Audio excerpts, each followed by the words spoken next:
komputer. Istilah teknologi komputer telah terkenal sejak abad 70-an. Pada masa sebelumnya, istilah teknologi informasi biasanya disebut teknologi komputer atau pengelola data elektronik atau electronic data processing. Teknologi informasi didefinisikan sebagai teknologi pengelolaan data dan penyebaran data menggunakan perangkat keras atau hardware dan perangkat lunak atau software, komputer, komunikasi, dan teknologi digital.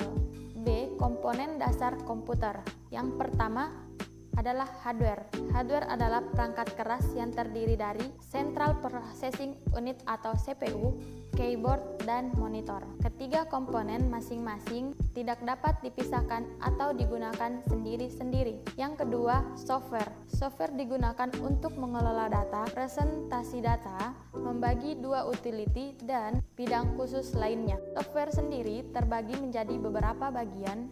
Yang pertama, software untuk mengelola data, software untuk mempresentasikan data, software untuk membagi data, software untuk utility, dan software untuk bidang khusus, yaitu seperti bidang akuntansi dan bidang statistik.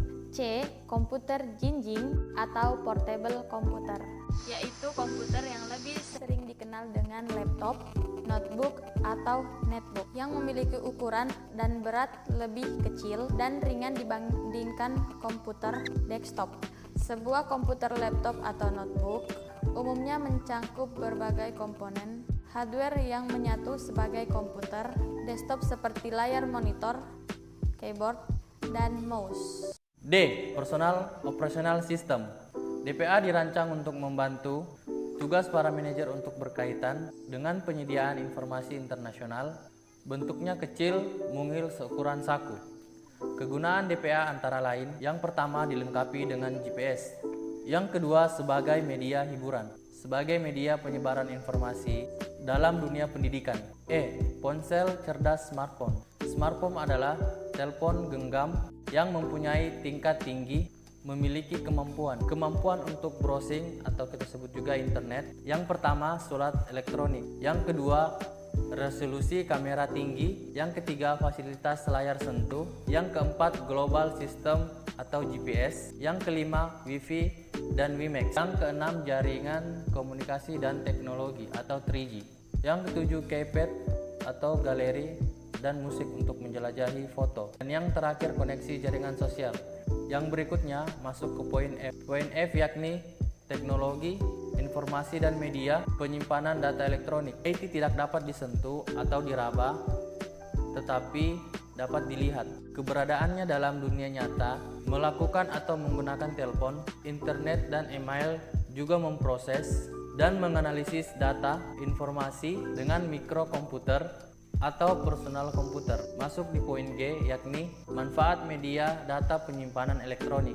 Dalam dunia bisnis, keberadaan optikal disk dapat digunakan sebagai sarana untuk memperkenalkan promosi atau produk, melatih para pegawai agar dapat menguasai pekerjaan mereka atau pemuda biasanya, mempermudah data akses atau database dalam berbagai bidang penggunaannya. Poin berikutnya yakni hardware media penyimpanan atau data elektronik, termasuk dalam media data elektronik yaitu CD, ROM atau memori internal, DVD, Blu-ray, dan lain-lain. Tentunya akan memotivasi produsen dan CD-ROM atau DVD-ROM.